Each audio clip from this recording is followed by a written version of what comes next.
Intestacy and surviving spouse.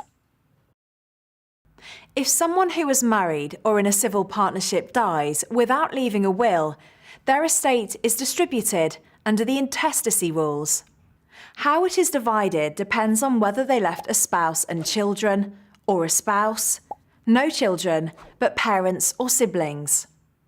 To keep things simple, we'll refer to the spouse from now on, however the same rules apply to civil partners. Spouse and children. If there's a spouse and children, and the estate is worth less than £250,000, the spouse simply receives the whole estate. If the value of the deceased's estate is over £250,000, then their spouse receives all of the deceased's personal possessions and a legacy of £250,000 plus interest. Anything left, known as the residue, is then divided into two. For example, let's say the value of the deceased estate is £350,000. After the legacy of £250,000 is paid, this leaves a residue of £100,000.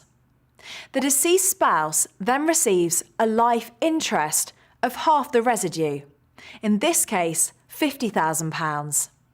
When the spouse dies, this passes to the deceased's children.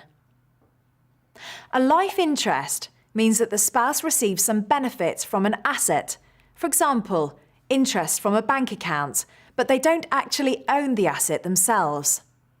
This creates a trust which can be complicated to manage, as you need to think about tax and how to invest the assets, so where a life interest is created, it's best to get legal advice.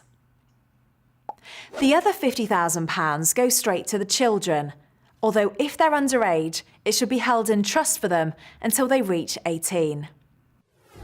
Spouse, no children, but surviving parents or siblings. If the value of the estate is less than £450,000, then the spouse inherits the whole estate. If the value of the deceased estate is over £450,000 and there's a spouse and surviving parents or siblings, then the spouse receives all personal possessions and a legacy of £450,000 plus interest. Anything left is again divided in two, but this time the spouse receives half outright, which means no life interest to worry about, and the deceased parents or brothers and sisters share the other half. See our video on intestacy and visit our Knowledge Centre for more information. Top tip. It's possible to change the way an estate is distributed under the intestacy rules if all beneficiaries are adults, mentally capable, and agree to the change. This can help where the distribution under the intestacy rules leads to complex results that no one anticipated.